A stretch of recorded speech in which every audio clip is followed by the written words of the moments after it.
할렐루야. 오늘 열왕기상 19장 19절에서 21절까지 말씀을 함께 봤습니다. 오늘 말씀의 제목은 이렇게 정했습니다. 오늘을 살아라 라고 정했습니다. 오늘 읽은 본문의 말씀은 엘리야가 하나님의 말씀대로 엘리사를 찾아가서 엘리사에게 기름 부어 선지자 후계자로 삼는 그 시작, 그 사건이 오늘 본문에 기록되어 있습니다. 그리고 그 엘리야의 말에 엘리사는 그대로 순종하며 엘리야를 수종드는 모습을 오늘 보게 됩니다. 오늘 이 본문의 말씀을 통해서 오늘 내게 주어진 오늘을 주님의 뜻대로 온전히 살아가는 우리 모든 믿음의 성도님들이 되시길 주님의 이름으로 축원합니다. 한 가지 좀 여쭤보겠습니다. 여러분이 하루하루 일상이 거의 반복되실 겁니다. 월요일이든 화요일이든 수요일, 목요일, 금요일, 토요일, 주일 크게 변동 없이 지난주나 이번 주는 조금 다르겠네요. 명절이 끼어 있어서 큰 변화 없는 반복되는 일상을 우리가 살아가고 있습니다. 그 반복되는 일상 속에 여러분 하나님을 경험하십니까? 반복되는 그 일상의 생활 속에 그냥 매일 거의 쳇바퀴 돌듯이 똑같이 반복되는 직장 생활이 됐든 어떤 일이 됐든 그 일을 하는 그 생활을 하는 중에 오늘도 하나님이 내게 역사하고 계시는구나 라는 게 확연하게 눈에 띄거나 경험되십니까? 아니죠. 그냥 어제나 오늘이나 어제 먹은 김치찌개 오늘 점심에도 또 먹고 오늘 아침에 끓여 먹은 된장찌개 저녁에 또 먹고 그런 일상의 생활 속에서 하나님이 나랑 함께 하시는 게 맞나? 아니, 하나님은 전혀 상관없이 우리의 일상이 반복되고 있는 걸 우리는 경험하게 됩니다. 그런 반복되는 일상 속에서 하나님의 존재를 확인하기보다는 그냥 하나님의 큰 영향력 없는 그냥 반복되는 똑같은 하루를 오늘도 살아가고 있구나라는 생각을 할 때가 더 많은 것 같습니다. 그래서 우리가 어떤 걸 생각하게 되냐면 하나님이 정말 살아계시다면 내 삶에 내 생활 속에 성경에 기록되어 있는 이적들이 좀 일어나게 해주시면 안 되겠습니까? 아픈 자가 예수님 찾아가서 그 병이 고침받는 역사가 일어나는데 하나님 나한테도 좀 이 역사를 보여주시면 안 되겠어요? 그러면 하나님이 계신 거 분명하게 믿을 수 있을 것 같아요. 그래서 우리가 삶을 반복되는 일상의 생활 속에서 하나님의 어떤 특별한 사건 혹은 이적을 바라면서 그 이적이나 기적을 통해서 하나님의 존재를 확인하려고 하는 것이 우리의 모습이기도 한 것 같습니다. 그런데 여러분 한 가지 분명하게 기억해야 될 게 있습니다. 불가능한 일을 이루는 이적이 하나님의 존재를 나타내는 필수 조건은 아닙니다. 이적이 일어나지 않는다고 해서 하나님이 안 계신 건 아닙니다. 이 착각을 버리시길 주님의 이름으로 간절히 부탁을 드립니다. 오늘 엘리야가 엘리사를 찾아가기 전에 호렙산에 하나님의 산 호렙에 이르러서 하나님 앞에 서게 되는 사건이 오늘 읽은 본문 바로 앞에 기록되고 있는데 특별히 19장 11절과 12절에 보면 이런 말씀이 기록되어 있습니다. 여호와께서 이르시되 너는 나가서 여호와 앞에서 산에 서라 하시더니 하나님이 말씀하는 거예요. 너 나가서 내 앞에 이 산에 서. 그리고 하나님이 무엇을 보여주시냐면 여호와 앞에 그러니까 여호와께서 지나가시는데 여호와 앞에 크고 강한 바람이 산을 가르고 바위를 부수나. 여러분 바람에 산이 갈라지는 거 보셨습니까? 바람에 산이 갈라지는 일은 별로 없는 게 아니라 아예 없죠. 지진 나서 산이 꺼지거나 갈라지는 건 있어도 바람으로 산이 갈라지는 건 보기 힘듭니다. 그런데 하나님께서 강한 바람을 일으켜서 산을 가르고 바위를 부수십니다. 그리고 바람 후에 지진이 있으나 지진 가운데 여호와께서 계시지 아니하며 또 지진 후에 불이 있으나 불 가운데도 여호와께서 계시지 아니하더니 하나님이 엘리야를 앞에 세워놓으시고 세 가지 기적을 보여주시는 거예요. 바람으로 산을 가르고 바위를 부수십니다. 그리고 지진도 일으키십니다. 지진 뒤에 불도 일으키십니다. 얼마 전에 미국도 불나서 난리도 아니었습니다.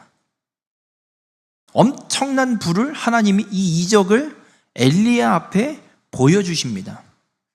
그런데 재밌는 건 여호와께서 지나가시는데 일어나는 현상, 이 세 가지 현상 가운데 여호와는 계시지 않습니다. 여쭤보겠습니다. 여러분이 생전 경험해 보지도 못한 이적과 기적을 하나님이 보여주시면서 여러분 앞에 세워놓고 여러분 앞에서 하나님이 보여주세요.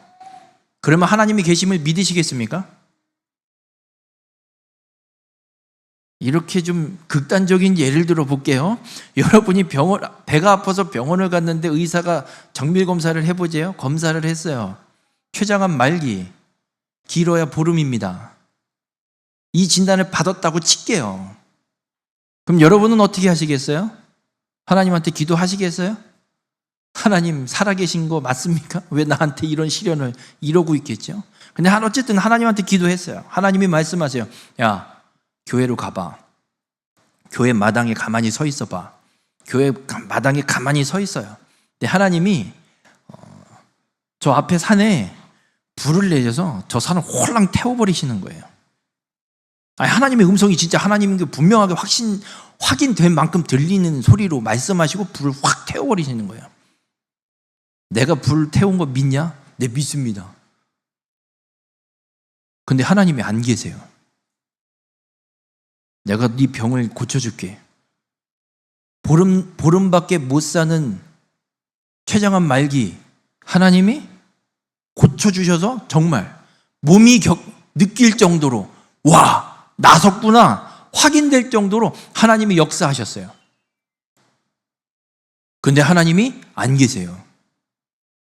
여러분, 이런 이적이 여러분의 삶에 일어난다고 할 때 하나님이 계신 걸 믿으시겠습니까? 근데 그 기적에 하나님이 안 계시다고요. 그 이적 가운데 하나님이 계시지 않는다고요. 오늘 엘리야가 하나님의 산 앞에서 하나님의 존재를 나타낼 수 있을 만한 불가능한 현상들을 하나님이 일으켜내시는 걸 엘리야가 목격하고 경험하고 확인하고 있는데 그 이적과 현상 가운데 여호와께서 계시지 않는다라고 말씀하고 있습니다. 여러분, 하나님은 이런 현상에 갇혀 계신 분이 아닙니다. 이걸 분명하게 깨달아야 합니다. 내가 전제 조건을 달고 하나님한테 이렇게 기도할 때가 있어요. 서원을 할 때가 있어요. 하나님, 내게 이렇게 해주시면 제가 이렇게 하겠습니다. 그 기도 하나님 절대 안 들으십니다. 하나님이 무슨 우리 조건에 따라서 움직이시는 분 아닙니다. 우리가 만들어 놓은 어떤 현상에 갇혀 계시는 분 하나님 아닙니다. 심지어 하나님이라는 존재를 하나님이라는 이 세 글자로 가둬서 부르는 것조차 하나님을 온전히 부르지 못하는 겁니다. 하나님은 하나님이라는 이 세 글자에도 갇혀 계신 분이 아닙니다. 어떻게 하나님이 창조한 피조물이 만들어낸 언어, 이 글자 속에 창조주가 갇혀 계실 수 있습니까? 하나님은 그렇게 우리의 어떤 현상, 우리의 눈에 보이는 어떤 조건, 어떤 이 환경 속에 어떤 이 범주 안에 우리가 생각하고 있는, 우리가 볼 수 있는 어떤 범위 안에 갇혀 계실 수 있는 분이 아닙니다. 절대 우리가 가둬둘 수도 있는 분이 아닙니다. 오늘 하나님은 엘리야에게 이 이적과 같은 사건을 보여주시면서 거기에 계시지 않는 것을 엘리야에게 깨닫게 하심으로 하나님의 존재가 어떤 존재인지를 분명하게 보여주고 계십니다. 우리 모든 성도님들, 여러분의 삶에 이적과 같은 특별한 일이 일어나지 않는다고 해서 하나님의 존재 여부를 의심하지 마십시오. 저도 그랬습니다. 어렸을 때. 저희 아버지는 장로님이고 할머니는 맨날 교회 가서 철야하는 권사님이고, 제 삶에 특별한 일이 안 일어나요. 할머니가 풍으로 쓰러지셨어요. 기도하면 일으켜 주시지 않을까? 안 일으켜 주시더라고요. 거의 17년을 그냥 방에서 앉아서 그냥 누워서 사시다가 하나님 불러 가셨어요. 아무 이적도 안 일어났어요. 하나님이 계신 게 맞나? 그런데요, 놀랍게도 부모님이 교회 다니지도 않는 친구들이 있어요. 얘는 열심히 교회를 다녀요. 수련회를 가보면 얘는 방언을 받아도 방언으로 기도해요. 저는 방언 근처도 모르겠어요. 방언이 뭐지? 아무런 역사도 일어나지 않아요. 그래서 저는 고등학교 시절에 그런 생각을 했어요. 하나님이 있긴 있나? 하늘을 향해서 삿대질을 했어요. 하나님 있으면 나와봐라 진짜. 있으면 우리 할머니 저렇게 냅두면 안 되지. 할머니를 저렇게 냅둔다는 건 하나님이 없는 게 맞아. 그리고 제 삶은 뭐 그렇게 막 굴곡진 인생도 아니고요. 그냥 누가 봐도 그냥 평범한 인생, 그냥 그렇게 흘러오는 인생이에요. 뭐 집안이 막 폭삭 망했다가 뭐 하나님의 이적과 같은 역사를 통해서 뭐 기사회생하는 그런 인생도 아니에요. 그냥 아주 평범한, 어려움도 없고 그렇다고 막 엄청나게 막 소위 속된 말로 이야기는 대박이 터진 일도 없고 아무 일도 없이 그냥 그대로 먹고 사는데 지장 없을 만큼 그냥 평범한 인생을 살고 있어요. 하나님이 나와 함께 하시는 게 맞나? 그런데 놀랍게도 오늘 이 엘리야의 사건을 통해서 하나님 우리에게 말씀하고 있어요. 이런 이적과 같은 사건이 일어나지 않아도 하나님은 우리와 함께하고 계심을 분명하게 말씀하고 있어요. 엘리야가 바람을 보고 지진을 보고 불을 보지만 거기에 하나님이 안 계세요. 그 가운데 하나님이 계시지 않아요. 근데 지금 엘리야는 누가 불러서 나와서 이걸 보고 있는 거죠? 하나님이 불러서 나와서 하나님의 역사를 엘리야는 보고 있는 거예요. 그런 이적 가운데 계시지 않지만 하나님은 지금 엘리야와 함께 계시다는 걸 분명하게 보여주고 있습니다. 우리 모든 성도님들, 여러분의 삶에 기가 막힌 사건이 일어나지 않는다고 해서 실망하지 마십시오. 어떤 기적이 일어나지 않는다고 실망하지 마십시오. 그래도 하나님은 우리와 함께하고 계시고 우리를 보고 계시고 우리를 지키시고 인도하심을 믿는 우리 모든 성도님들이 되시길 주님의 이름으로 축원합니다. 그렇게 바람 가운데도 계시지 않고 지진 가운데도 계시지 않고 불 가운데도 계시지 않는 하나님이 그러면 엘리야에게는 도대체 어떻게 임하시는 걸까? 그런 이적 가운데도 계시지 않는 걸 엘리야가 확인하고 있는데 그 하나님은 도대체 엘리야에게 어떻게 임하셔서 엘리야가 하나님의 그 말씀과 뜻에 순종하는가예요. 열왕기상 19장 12절에 그 이적이 다 끝나고 난 다음에 어떤 말씀이 기록되고 있냐면 세미한 소리가 있는지라 기록하고 있습니다. 이 세미한이라고 번역되어 있는 히브리어 단어는 두 가지 단어가 합쳐져서 만들어진 단어예요. 어떤 뜻이 합쳐졌냐면 조용함과 평온함을 뜻하는 단어와 작고 고운, 가는이라는 뜻을 갖고 있는 단어가 합쳐져 있어요. 그 세미한이라는 얘기는 작고 고운, 아주 가는 그런 조용함, 평온함, 되게 조용한 이 상황인 거예요. 이 상황인 거예요, 세미한이. 그런 상황에 소리가 하나 있는 거예요. 이 소리라기보다는 음성으로 번역돼야 되는 게 맞는 것 같습니다. 그러니까 아주 작고 조용한 작은 하나님의 음성이 엘리야에게 들리는 겁니다. 여러분, 하나님은 말씀으로 임하심을 믿으시길 주님의 이름으로 축원합니다. 이적과 기적 가운데 계시지 않은데 하나님은 엘리야에게 아주 세미한 음성으로 작고 조용하고 평온한 음성으로 엘리야에게 말씀하고 계심을 우리에게 분명하게 말씀하고 있습니다. 우리 모든 성도님들, 여러분의 삶에 이적과 기적이 일어나지 않아도 하나님의 말씀이 들려지고 있다면 그것이 우리와 함께하고 계신 하나님의 역사임을 믿으시길 주님의 이름으로 축원합니다. 우리는 지금 얼마나 복된 시대를 살고 있는지 몰라요. 과거에는 이 성경 여러분이 못 봅니다. 성직자만 이 성경을 들고요, 이 성경을 봐요. 성직자가 읽어주는 대로만 성경이 그렇게 기록돼 있나 보다 알고 그냥 듣는 거예요. 성직자가 이 성경을 자기 맘대로 읽고 자기 맘대로 해석해버리면 그런 줄 알고 그냥 듣는 거예요. 그냥 말씀을 내가 혼자서 읽을 수 없었던 시대가 있었습니다. 근데 지금은 이 성경이 누구에게나 모두에게나 주어졌습니다. 읽고 싶을 때 아무 때나 읽을 수 있습니다. 이 성경을 읽으실 때 그냥 좋은 양서, 책으로 생각하고 읽지 마세요. 좋은 책이요? 세상에 널렸어요. 좋은 책으로 읽는다 그러면 이게 뭐가 재밌어요? 두껍기만 하고. 말은 또 왜 이렇게 어렵게 번역을 해놨는지 읽기도 어려워요. 좋은 책으로 읽을 것 같으면 그냥 서점 가서 책 사갖고 읽어보셔도 돼요. 성경은 그런 책이 아닙니다. 오늘 내게 임하신 하나님께서 들려주시는 음성이 성경입니다.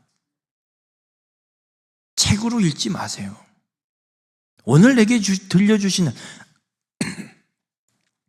오늘 내게 임하셔서 내게 들려주시는 하나님의 음성으로 들으십시오.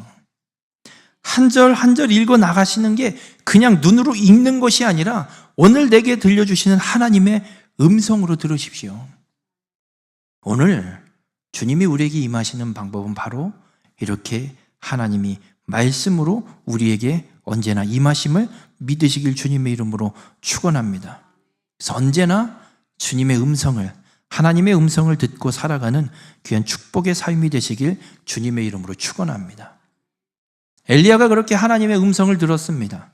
하나님이 말씀으로 임하셔서 엘리야에게 소리를 들려주시는 거예요. 어떤 소리를 들려주셨냐?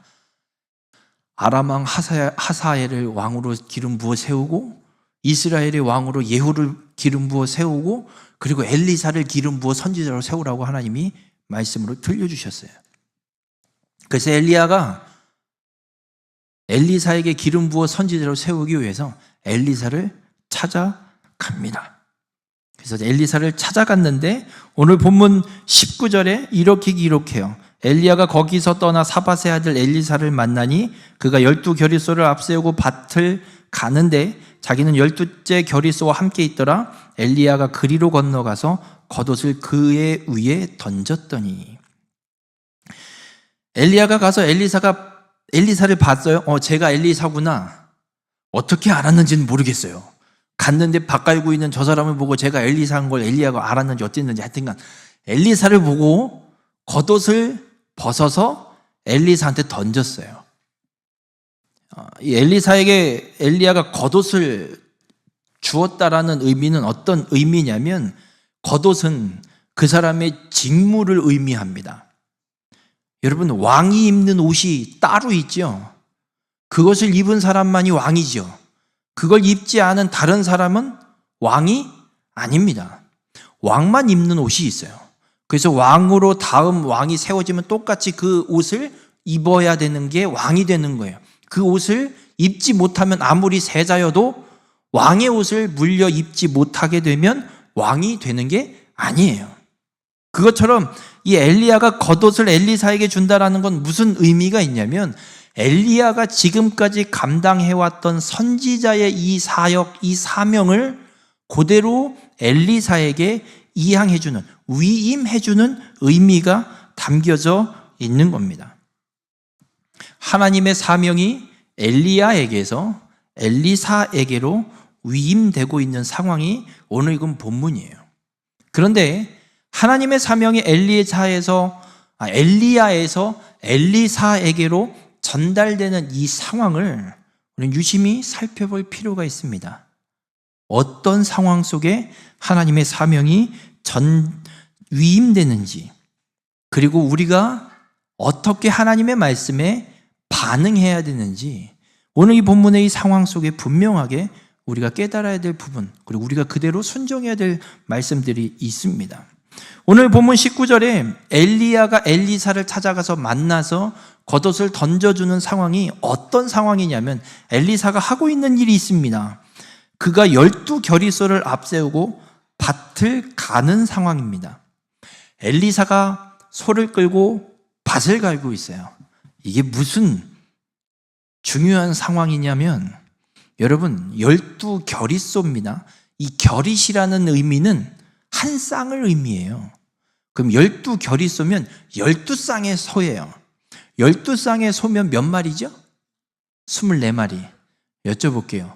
24마리 소를 끌고 밭 가는 거 보셨습니까? 못 봤죠? 기켜봐야 한 마리예요. 옛날에 소로 논을 갈고 농사 질 때 시절을 한번 생각을 해볼게요. 소를 여러 마리 끌고 나와서 논 갈고 밭 가는 거 보셨습니까?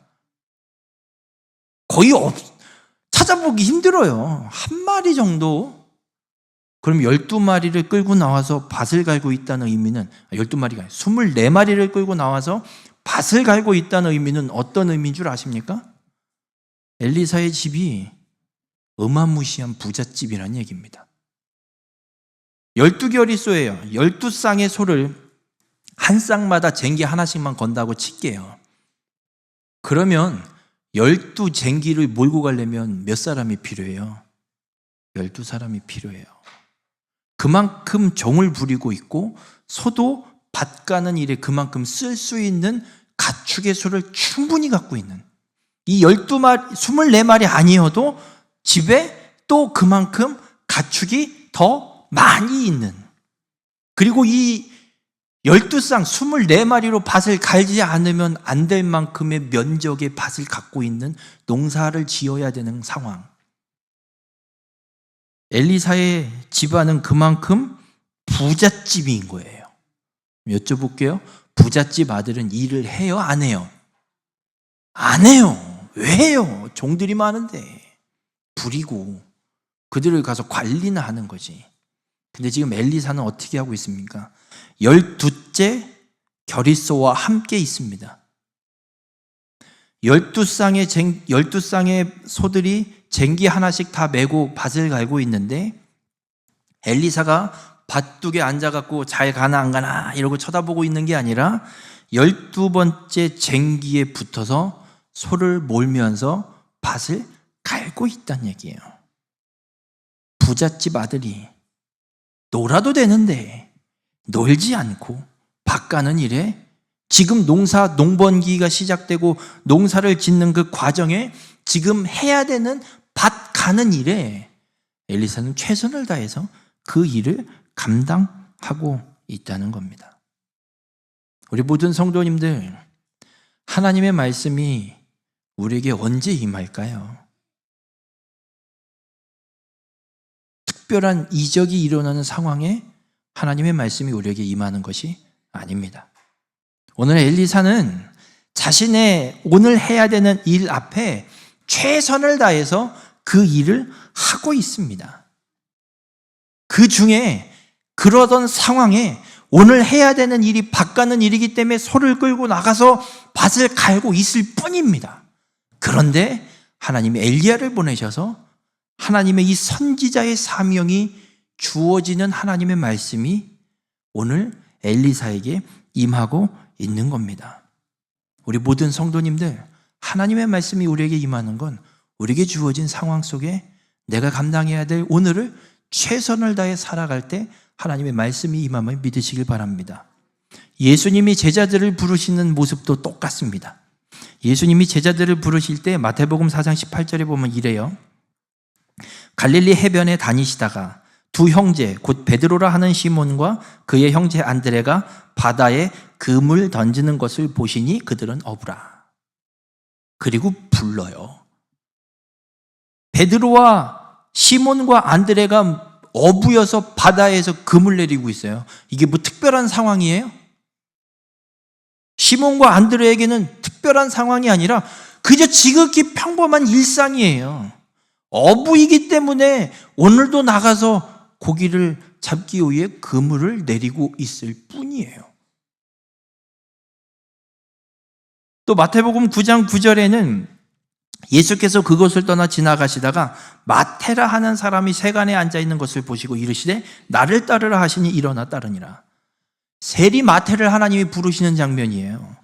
마태는 세리가 직업이에요. 매국노든 뭐든 이게 중요한 게 아니고 지금 상황에는 세금을 걷어들이는 세리인 마태이기 때문에 마태는 지금 세관에 앉아 있는 거예요.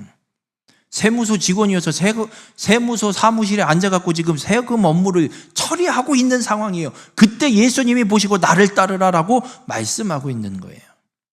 마태에게는 지극히 평범한 일상이에요.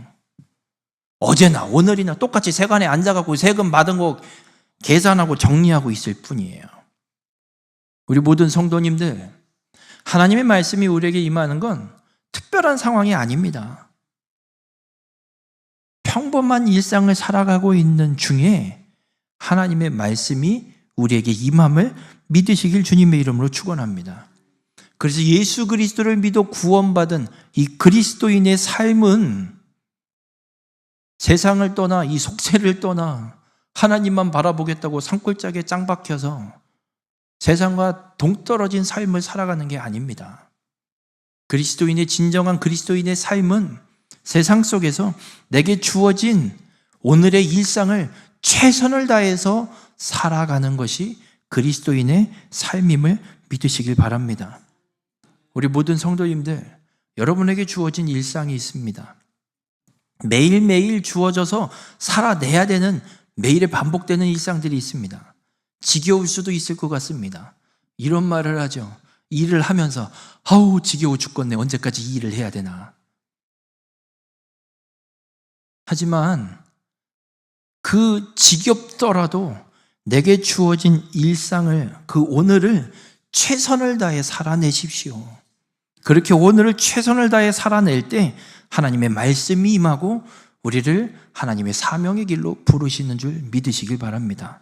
바라기는 우리 모든 성도님들이 그렇게 오늘을 최선을 다해 살아내어서 하나님의 말씀을 듣고 하나님의 부르심을 듣고 온전히 살아가는 귀한 축복의 삶이 되시길 주님의 이름으로 축원합니다. 그렇게 일상의 삶을 살아가는 가운데 하나님의 말씀이 들려지고 하나님의 부르심이 들려질 때 우리는 어떻게 반응해야 될까? 오늘 엘리사는 어떻게 반응하고 있냐면 엘리야가 가서 겉옷을 던졌을 뿐이에요. 아무 소리도 안 해요. 그냥 겉옷만 딱 엘리사한테 줘요. 엘리사가 그거를 보고 오늘 본문 20절에 이렇게 기록합니다. 그가 소를 버리고 엘리야에게로 달려가서 겉옷이 던져지자 하나님의 선지자의 사명이 자기에게 위임되자 엘리사는 소를 버립니다. 지금까지 내가 감당해야 될 일상, 오늘을 살아내야 되는 그 일상을 최선을 다하고 살고 있었는데 사명이 주어지고 말씀이 주어지자 그걸 버리고 엘리야에게로 달려갑니다. 하나님의 말씀이 임하는 곳으로 하나님께로 달려가는 상황으로 봐도 됩니다. 그리고 가서 이렇게 얘기해요. 청하건대 나를 내 부모와 입맞추게 하소서. 그리한 후에 내가 당신을 따르리이다. 하나님을 전적으로 따르기 위해서 엘리야에게 이야기하는 거예요. 내 가족을 가서 인사하고 올게요. 복음서에서는 예수님을 따르겠다는 사람들이 나타났을 때 예수님이 그런 얘기해요. 야, 여우도 굴이 있고 공중에 새도 집이 있는데 나는 머리 붙일 곳 없다. 그래도 너 나 따라올래? 그리고 또 아버지를 장사하고 따라갈게요 하는데 예수님이 그래요. 죽은 자들로 죽은 자를 장사하게 하고 넌 그냥 나를 따르라 말씀을 하세요. 그런데 오늘 엘리사가 그에게 아버지 부모님에게 가서 인사하고 올게요 라고 얘기하고 있는데 엘리야가 그래요. 내가 내게 어떻게 행하였느냐 라고 대답해요. 내가 너한테 뭐라고 했냐? 가서 하고 와 라고 얘기해요. 예수님이 이야기하는 거와 엘리사가 지금 경험하고 있는 상황이 좀 반대되는 느낌이 들기는 해요. 근데 의미가 전혀 다릅니다. 예수님 시절의 사람들이 이야기하는 건 예수님을 따르고 싶은 욕심보다는 지금 이 땅에 내가 지금 갖고 있는 관계들, 그 부모와의 관계, 이게 더 중요한 거예요. 그래서 예수님의 부르심을 예수님을 따르는 걸 뒤로 제끼고 우선순위를 밀어내놓고 지금 이거를 먼저 부모를 장사하거나 내가 먼저 하고 싶은 걸 하고 여유가 되면 예수님 따라가 볼게요라는 의미로 이야기하고 있는 것이기에 예수님이 그렇게 말씀하고 있는 거고, 오늘 이 엘리사가 이야기하고 있는 건 전적으로 하나님을 따르기 위해서 부모가 방해될 수 있습니다. 지금 가서 깔끔하게 정리하고 오겠습니다예요. 여러분 생각을 해보세요. 여러분의 자녀가 열심히 지금 직장 생활을 하고 있고 열심히 일을 하고 있어요. 그래서 잘 생활을 하고 있어요. 어렵지 않게. 그렇다고 부유하진 않지만 평범한 삶을 잘 살고 있어요. 그런데 어느 날 갑자기 이 자식이 사라져 버렸어요. 어떠시겠어요? 이게 뭔 일이래? 이놈을 찾아 나서지 않으시겠어요? 지금 엘리사도 그래요. 농사철 나서 이제 밭을 갈고 있어요. 밭갈러 갔는데 그날로 안 들어와요, 이놈이. 이게 뭔 일이래? 이놈의 자식 어디 갔어? 부모는 찾을 수밖에 없잖아요. 그러니 엘리사가 가서 부모에게 얘기하는 거예요. 네, 지금 엘리야 선지자를 만났고 하나님의 사명이 내게 위임됩니다. 나는 하나님의 사명을 따르기 위해, 그 사명을 감당하기 위해 나는 오늘 떠납니다. 찾지 마세요. 정리하고 오겠다라고 이야기하는 거예요. 그러니까 전적으로 하나님의 사명을 따르기 위해서 가족이 방해될 수 있으니 아예 정리 싹 다 해놓고 오겠습니다 라고 엘리야에게 이야기하는 거예요. 그러니까 엘리야가 그래요, 해. 내가 뭐라고 했냐 너한테. 그래서 가서 자기가 밭을 갈고 있던 결이소 2마리의 소를 잡아서 나눠 먹이고 부모에게, 가족에게 다 이야기를 하고 돌아와서 엘리야를 따라 살아가게 되는 걸 보게 됩니다. 우리 모든 성도님들, 오늘 이 엘리사가 생업을 버리고 가족도 정리하고 엘리야를 따르는 것은 옛 생활을 버리고 하나님을 따르는 생활로 완전히 돌이켜 서는 걸 우리에게 보여주고 있습니다. 여러분, 우리에게 하나님의 말씀이 주어질 때, 주님의 부르심이 들려질 때 지체하지 말고 과감하게 옛 생활을 다 벗어던지시고 주님의 부르시는 자리로, 주님이 우리를 인도하시는 자리로 새 사람을 입고 그 사명의 길을 걸어가는 믿음의 성도님들이 되시길 주님의 이름으로 축원합니다. 어떤 것도 하나님 앞에 핑계댈 수 없고 조건절로 달 수도 없습니다. 이렇게 하고 나서요, 지금 이거 하고 있는 게 있는데 이것 좀 정리하고 가면 안 될까요? 아니요, 정리 안 하셔도 됩니다. 하나님의 부르심이 명확하다면, 주님의 말씀이 들린다면 즉시로 순종하시길 주님의 이름으로 축원합니다. 에베소서 4장 21절부터 24절에 이런 말씀이 있습니다. 진리가 예수 안에 있는 것 같이 너희가 참으로 그에게서 듣고 또한 그 안에서 가르침을 받았을진데 너희는 유혹의 욕심을 따라 썩어져가는 구습을 따르는 옛사람을 벗어버리고 오직 너희의 심령이 새롭게 되어 하나님을 따라 의와 진리의 거룩함으로 지으심을 받은 새 사람을 입으라 말씀합니다. 우리가 옛사람을 벗어버리고 새 사람을 입는 이유가 분명히 있습니다. 예수 그리스도 안에 진리가 있고 그 진리 가운데서 예수 그리스도의 말씀을 받은, 가르침을 받은, 하나님의 사명을 들었다면 옛사람을 벗어버리고 새 사람을 입으라 말씀하고 있는 겁니다. 우리 모든 성도님들, 우리의 삶에 진정한 변화가 일어나는 건 내 결단이 아니라 내 안에 살아계신 예수 그리스도, 진리이신 예수 그리스도를 주로 받아들일 때, 그리스도께서 주의 말씀대로 일상을 우리가 살아갈 때 우리의 삶이 내 안에 살아계신, 언제나 동행하시는 그리스도의 영 성령께서 우리를 변화시켜주는 줄 믿으시길 바랍니다. 우리 모든 성도님들, 여러분의 삶의 상황이 어떠하든 오늘 내게 주어진 일상을 최선을 다해서 살아내십시오. 그리고 들려지는 주님의 음성에 즉시로 순종하여서 하나님을 따라가는 믿음의 삶이 되시길 바랍니다. 그렇게 주님의 부르심에, 주님의 뜻을 이루는 일에 온전히 쓰임받는 믿음의 성도님들이 되시길 주님의 이름으로 축원합니다. 그런데 오늘 이 말씀이 기록된 건 매번 반복해서 말씀드리지만 바벨론의 포로로 끌려가 있는 유다 민족에게 들려지고 있습니다. 하나님은 하나님의 구속사를 이루기 위해서 남겨두신 남은 자들에게 지금 이 말씀을 선언하고 계시는 겁니다. 포로로 끌려가 있는 자들입니다. 하나님, 도대체 언제 우리를 회복시키실까? 포로의 생활이 편하겠습니까? 물론 바벨론의 포로 생활은 다른 민족처럼 완전 종살이하는 그런 포로 생활은 아니었습니다. 재산도 만들 수 있었고 삶을 어느 정도 영위할 수 있는 삶이었기도 합니다. 그럼에도 불구하고 나라가 없습니다. 다른 왕을 섬겨야 됩니다. 이방신이 있는 곳에서 살아야만 합니다. 그런 땅에 살고 있는 이 유다의 남은 자들에게 주님은 말씀하시는 겁니다. 지금 너희가 포로로 끌려와 있어도 지금 오늘 너희에게 주어진 일상의 생활을 최선을 다해 살아내라. 그러다 주의 말씀이 선포될 것이다. 회복의 때가 선언될 것이다. 그때 그 회복의 때에 주님의 말씀이 들려질 때, 주님의 부르심이 들려질 때 순종하여서 약속의 땅으로 돌아가 하나님의 계획을 이루는 일에 쓰임받는 자가 되라고 주님은 오늘 유다의 포로로 끌려가 있는 유다의 남은 자들에게 말씀하고 있는 겁니다.